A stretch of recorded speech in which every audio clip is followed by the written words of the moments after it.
Who lost their beloved ones are facing to get justice, or rather facing in getting justice for their families. Some of them up to date, we heard what the ODPP said. They can't prosecute the cases. What is your take on that? The challenges that most families are having currently is they fear that some of these victims and survivors could get abducted, as well as the fear that they have with regards to the National Police Service. People fear that when they are caught, go and report, they'll be identified, and thereafter they may end up disappearing, particularly after the events of certain persons who went missing and turned out dead, because most of the instances of abductees, most of them came back alive.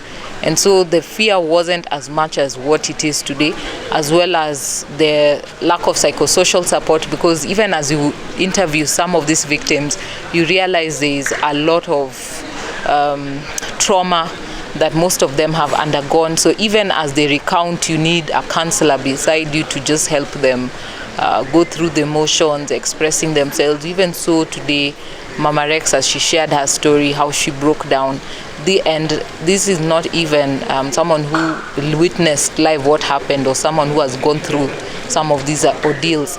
And so if you can just, the kind of cases we have gotten, most of the people have now that challenge that they cannot come forward. I was quite disappointed by the statement by the Director of Public Prosecutions, because he should be giving statements instead of throwing his hands up and saying there's nothing he can do.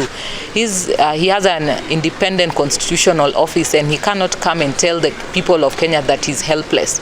He should rack his brains and find solutions. How does he support these families to ensure that their statements can be taken, to also press the Director of DCI to ensure that they carry out proper investigations, that if some of these families need witness protection, that they ensure that the same is offered, so that if they are serious about actually investigating and prosecuting some of these cases.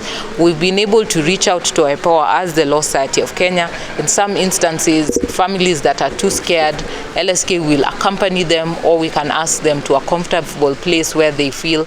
We invite IPOA, and LSK goes there as well. So the Director of Public Prosecutions cannot throw his hands up and say there's nothing that he cannot do. The reason why he does not have those statements is because they have not facilitated an environment that people can actually report. And most importantly as well is that the head of state spoke in his last speech saying the way they will support these families, ensure they get compensation. Most of these families, apart from those who even have lost their loved ones, some who have been injured, are still struggling. We're seeing people holding harambes to bury their dead. We're seeing people holding harambes to be able to treat their loved ones that were injured because of police brutality.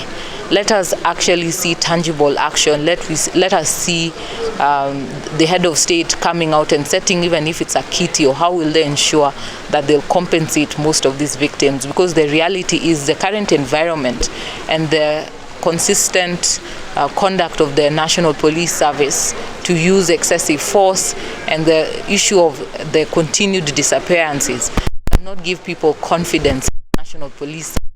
We need to see the Director of DCI ensuring that he carries out proper investigations to ensure Kenyans that they're actually serious with holding rogue police to account. We used to have the Internal Affairs Unit.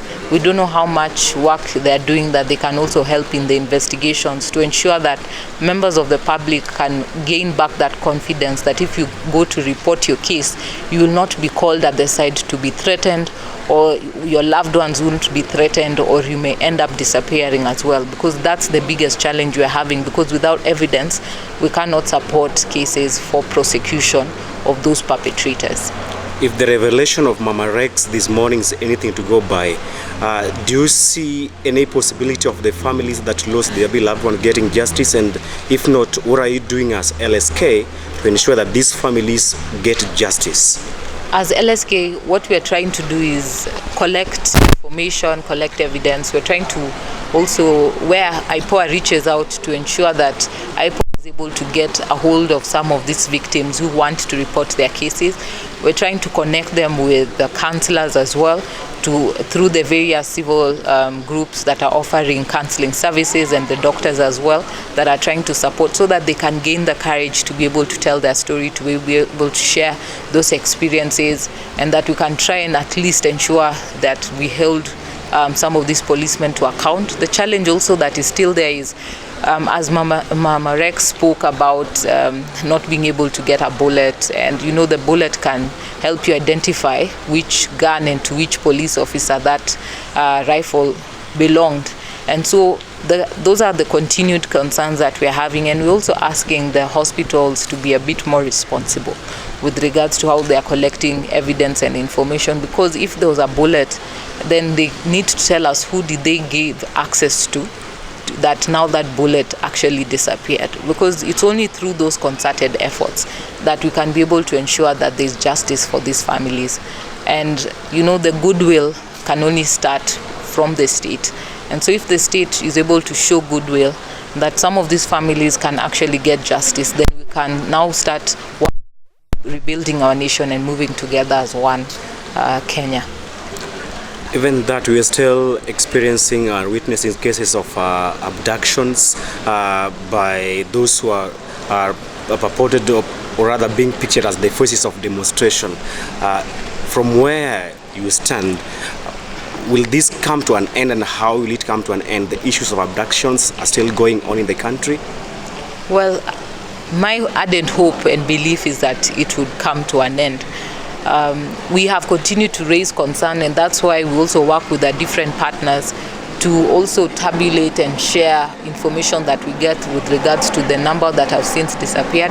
Also, in light of the theme of today's Citizens Assembly of Digital Activism, I want to thank all the members of public who have consistently shared stories of people that have disappeared, and that pressure has been able to help us either identify, get those people, and also raise noise and clamor that no one disappears without there being sufficient noise with regards to the same, so that we can ensure that no one goes missing from the radar and nothing is said about it.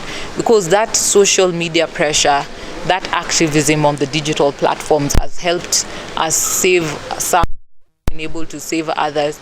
But with that continued activism, then we'll be able to collate, know the numbers, track who has disappeared and where, and therefore we'll be able to hold the government sure that no man disappears without us raising hue and cry and trying our best to ensure that they are safely brought back home.